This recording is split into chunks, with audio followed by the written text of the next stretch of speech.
Hello everyone, welcome back to my channel. I'm Deepti and I hope you all are doing good. So आज हम जो chapter ले रहे हैं अपना that is from class 12th biotechnology principles and processes.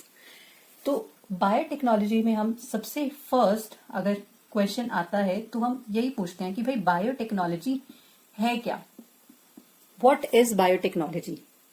तो biotechnology की अगर हम बात करते हैं तो इट इज अ टेक्निक. ये एक टेक्निक है भाई, टेक्नोलॉजी है तो इट्स अ टेक्निक. अब किस चीज की टेक्निक है? It is a technique of using living organism. Living, bio means living. It is a technique of using living organism और देयर सेल्युलर कंपोनेंट और enzymes from these organisms to produce products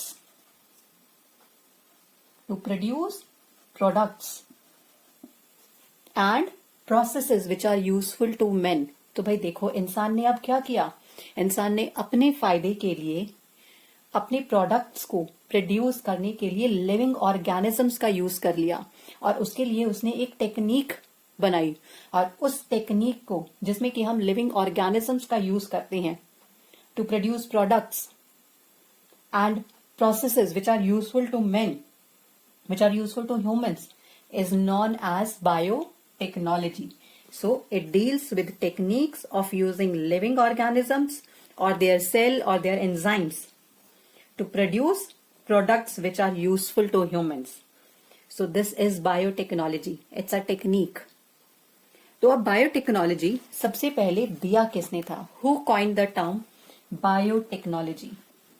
तो अगर हम biotechnology की बात करें, जिन्होंने biotechnology को कॉइन्ड किया था, तो it's coined by a scientist और not a scientist but he was an engineer जिनका की नाम था कार्ल एरेकी इन 1917. तो कार्ल एरेकी ने 1970 में कॉइन कर दिया था बायोटेक्नोलॉजी को. ना बायोटेक्नोलॉजी हमारी 2 फेसेस में एग्जिस्ट करती है. दैट मीन्स बायोटेक्नोलॉजी की 2 फेसेस हैं. 2 फेसेस.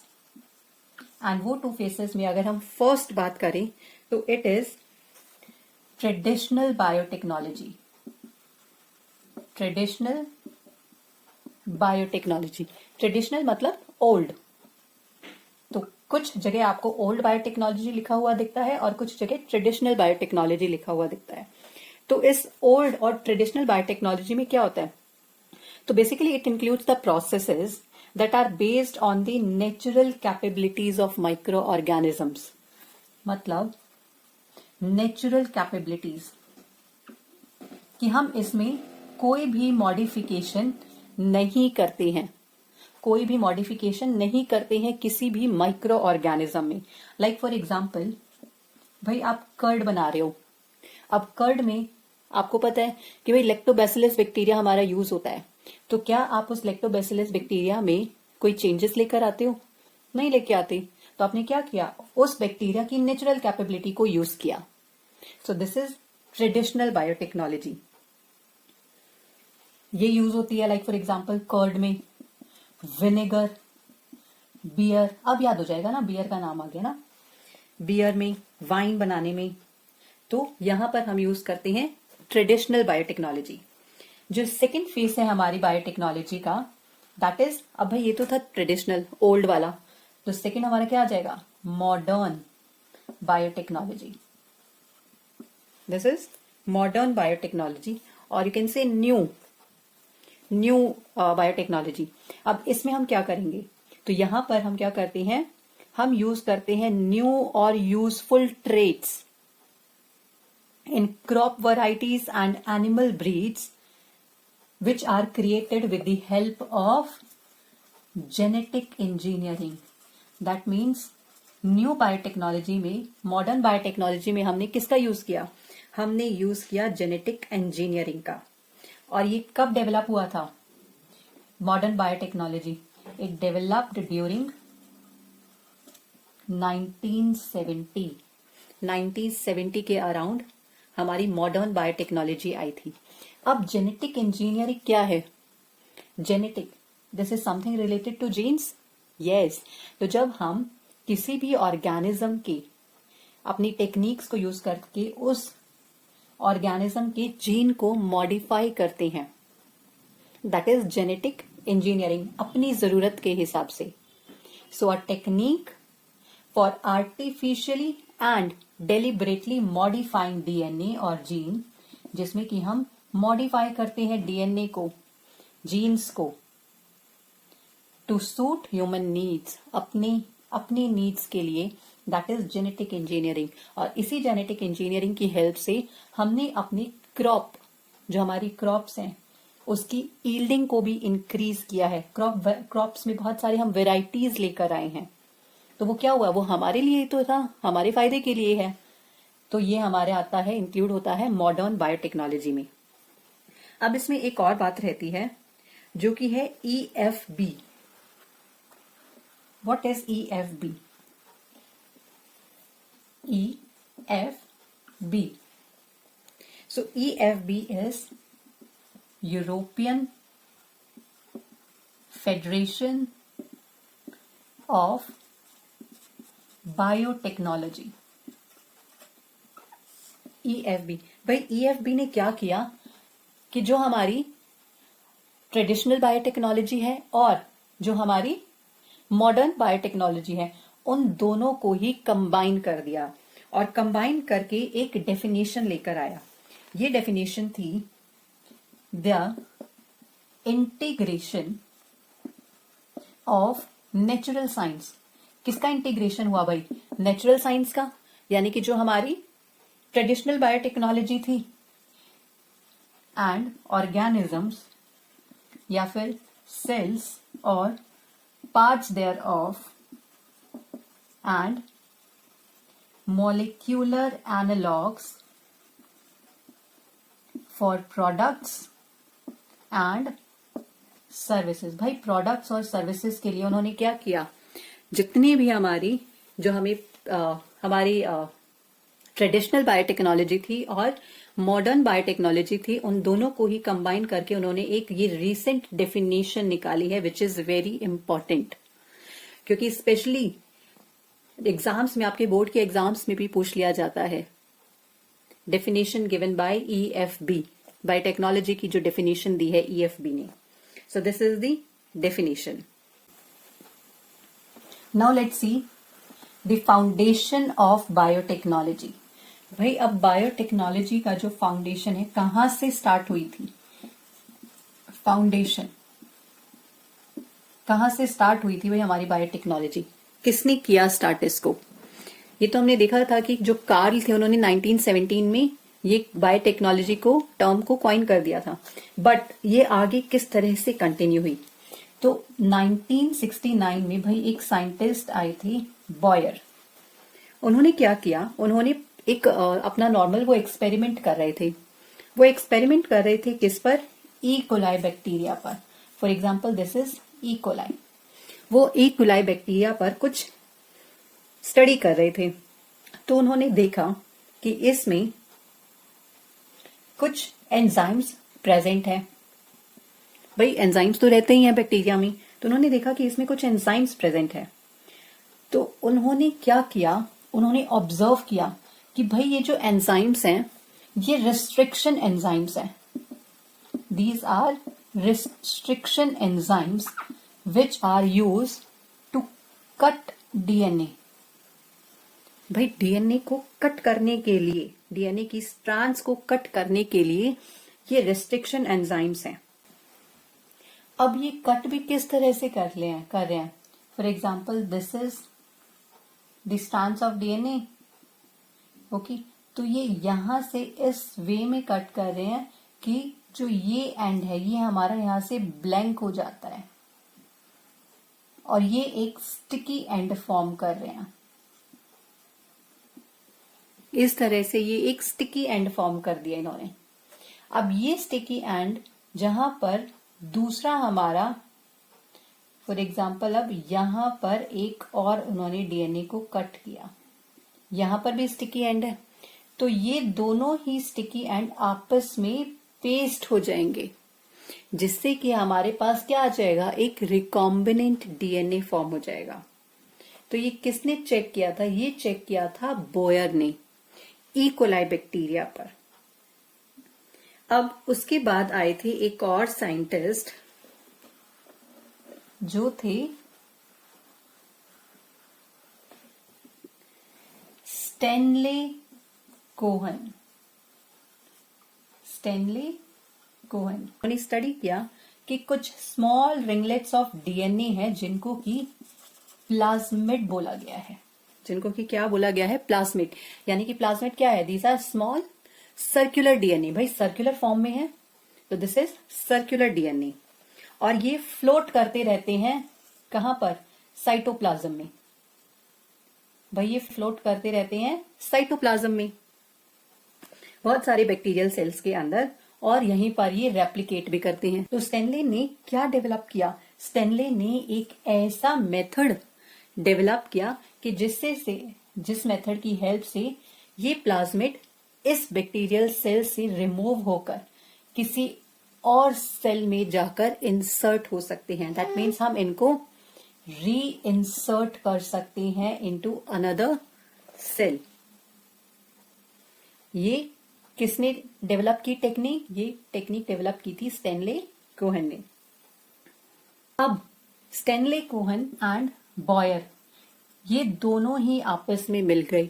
इन दोनों ने क्या किया? इन्होंने एक ऐसी टेक्निक, एक ऐसे प्रोसेस को डेवलप कर दिया कि भाई जिसमें कि डीएनए की स्प्लाइसिंग हुई और उसको रिकम्बाइन किया गया, उसको किसी दूसरी बैक्टीरियल सेल के डीएनए के साथ रिकम्बाइन किया गया टू प्रोड्यूस स्पेसिफिक प्रोटीन्स। कुछ स्पेसिफिक प्रोटीन्स जो कि हमारे प्लांट्स के लिए हेल्पफुल थे। और इसी के बाद हमारा आता है 2 कोर टेक्निक्स, जिसपे कि हमारा जो फाउंडेशन ऑफ बायोटेक्नोलॉजी है वो बेस्ड है। तो लेट्स सी वो टेक्निक्स भी हमारी कौन कौन सी हैं। तो जो 2 कोर टेक्निक्स जिसपे हमारा फाउंडेशन ऑफ बायोटेक्नोलॉजी बेस्ड है वो टेक्निक्स है हमारी।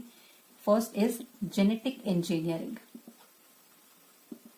That is GE, and maintenance of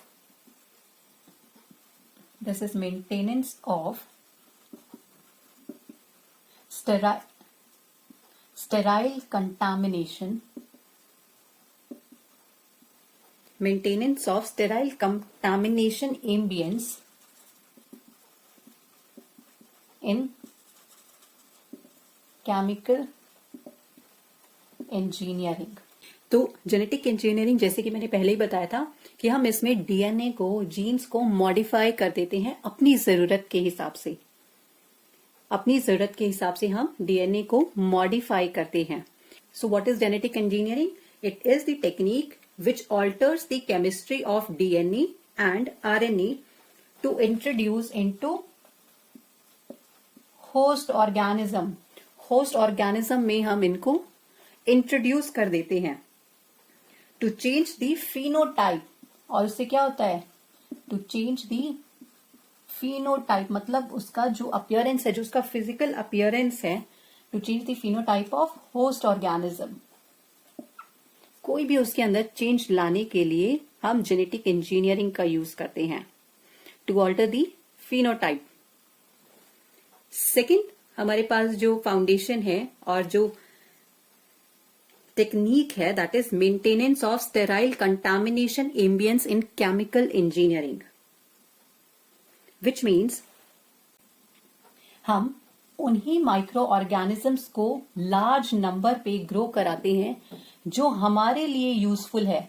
like for example हम कोई एंटीबायोटिक बना रहे हैं, ठीक है, उस एंटीबायोटिक के लिए हमें सिर्फ और सिर्फ पेनिसिलिन ही चाहिए, पेनिसिलियम नोटेटम जो पेनिसिलियम के लिए है, तो हमें सिर्फ पेनिसिलियम ही चाहिए, सॉरी पेनिसिलियम नोटेटम ही चाहिए अपना। बट अगर उसके साथ कोई और माइक्रो ऑर्गेनिज्म भी ग्रो कर रहा है तो हम उसको वहां से रिमूव कर देंगे।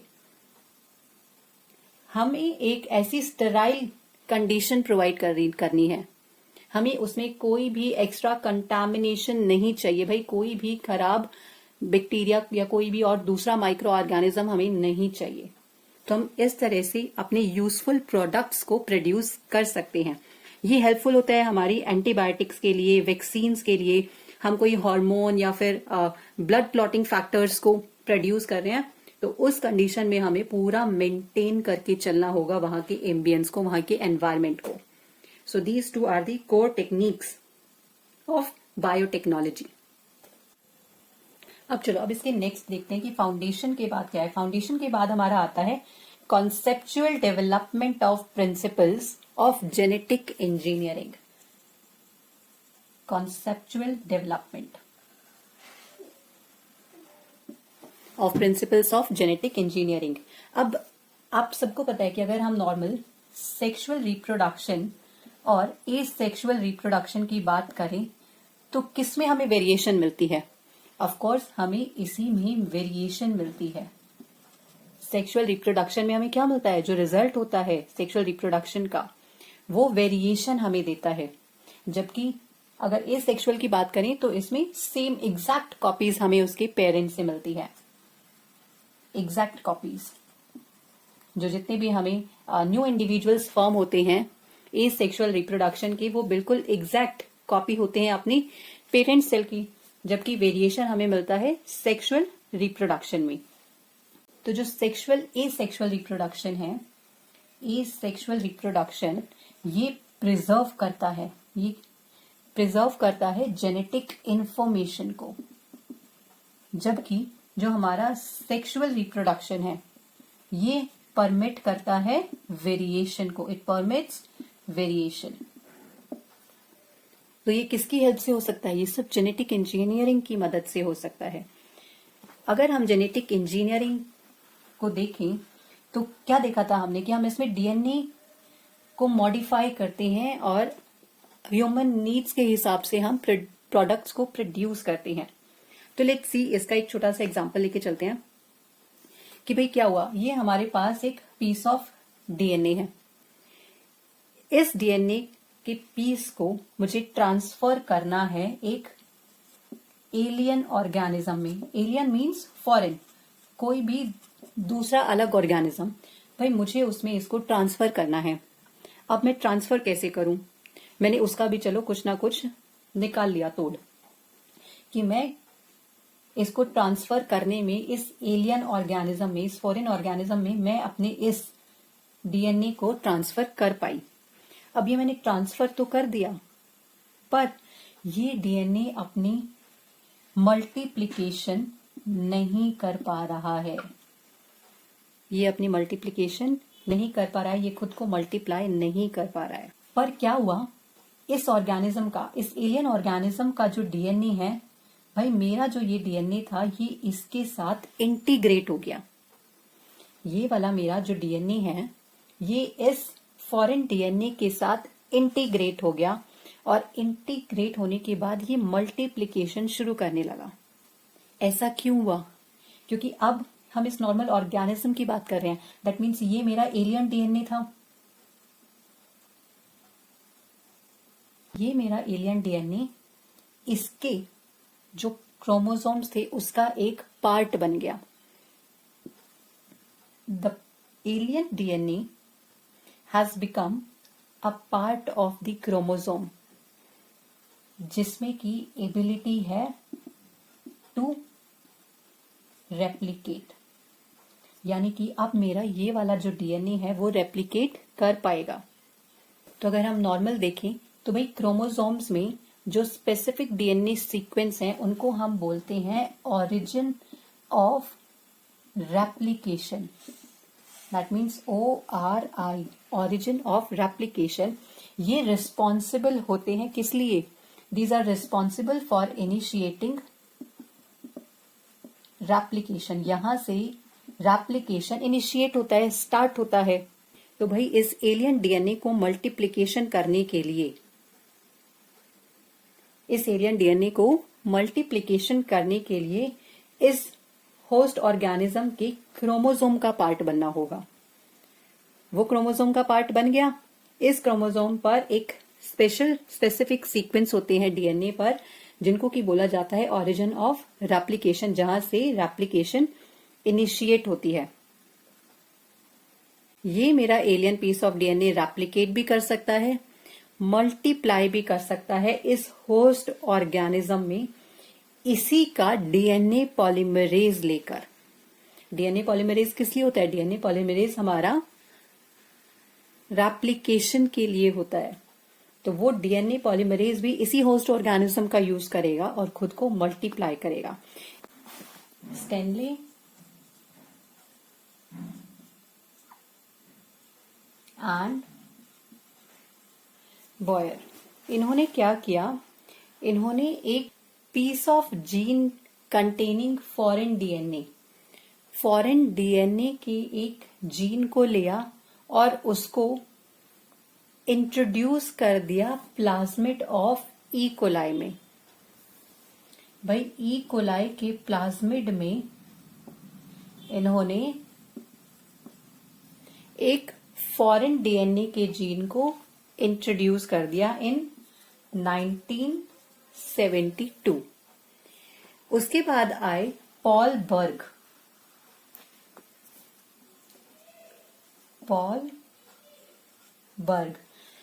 बर्ग ने भी क्या किया? इन्होंने भी इंट्रोड्यूस किया एक SV40 के जीन को ई कोलाई के अंदर ही। अब देख रहे होगे हर जगह भाई ई कोलाई ही क्यों आ रहा है? क्योंकि ई कोलाई मल्टीप्लाई करता है इन एवरी 20 मिनट्स। 20 मिनट में ये मल्टीप्लाई कर जाता है। तो इसीलिए इसके साथ कोई भी एक्सपेरिमेंट करना बहुत इजी होता है। तो इन्होंने भी SV40 के एक जीन को ई कोलाई बैक्टीरियम के अंदर इंट्रोड्यूस कर दिया। और जो सबसे मेन बात है पॉल बर्ग की, that Paul Berg is known as the father of genetic engineering. ये 1 मार्क में पूछा जाता है, that who is the father of genetic engineering? तो आंसर है हमारा पॉल बर्ग। अब हम बात करते हैं रेस्ट्रिक्शन एंजाइम्स की। अब जो डीएनए के पीस को हम कट कर रहे हैं किसी स्पेसिफिक साइट्स पर, जहां पर हमें मिल रहे हैं कुछ स्टिकी एंड्स, जिससे कि वो दूसरे डीएनए के साथ जाकर कंबाइन हो रहा है। तो इस डीएनए के सीक्वेंस को कट किसकी हेल्प से किया जा रहा है? With the help of restriction enzymes. और इन्हीं रेस्ट्रिक्शन एंजाइम्स को बोला जाता है मॉलिक्यूलर सीजर्स।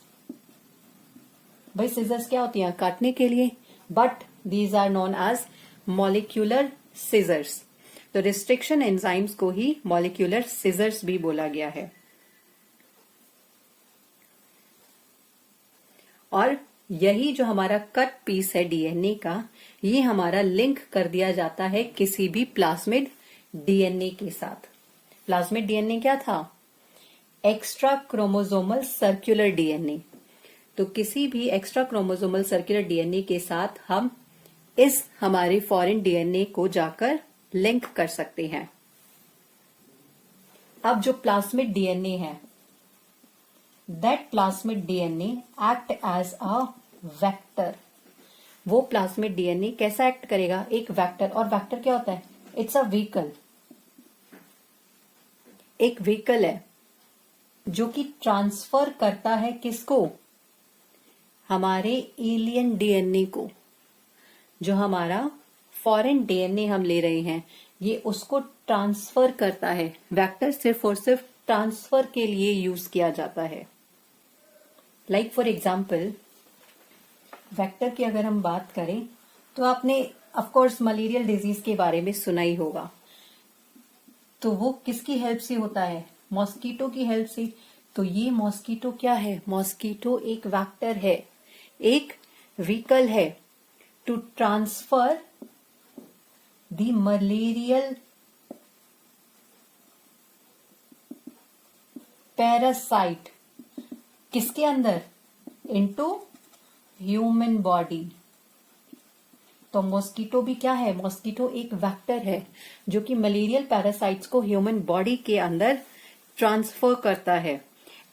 सेम इसी तरह से जो हमारा प्लाज्मिड है, वो प्लाज्मिड भी एक वेक्टर की तरह है। वो प्लाज्मिड सेम एक मॉस्किटो की तरह है, जो कि एक वेक्टर की तरह एक्ट करेगा to deliver an alien piece of DNA, an alien piece of DNA into host organism.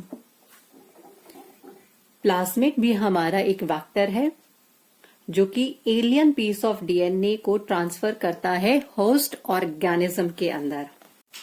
सो अगर हम किसी ऑर्गेनिज्म में मॉडिफिकेशन लेके आना चाहते हैं, जेनेटिकली मॉडिफिकेशन देखना चाहते हैं, तो हम उसको 3 स्टेप्स में देख सकते हैं। Like first is identification of DNA. Identification of DNA with the desirable gene. भाई जो जीन हमें चाहिए हम पहले उसको आइडेंटिफाई करते हैं। उसको आइडेंटिफाई करने के बाद हम इंट्रोड्यूस करा देते हैं। That means introduction of the identified, this is ID is identified DNA into the host.